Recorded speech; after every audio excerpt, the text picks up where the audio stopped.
How to fix Bonelab Pimax black screen error. 1. Set different runtimes, including Stream VR in developer settings.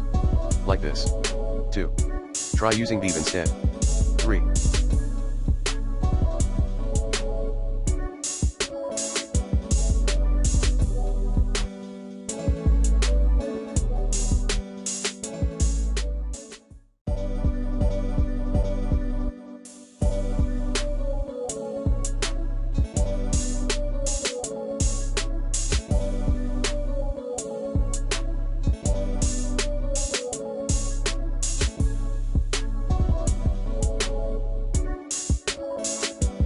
Enable Oculus Touch emulation in the Pimax Control Center app.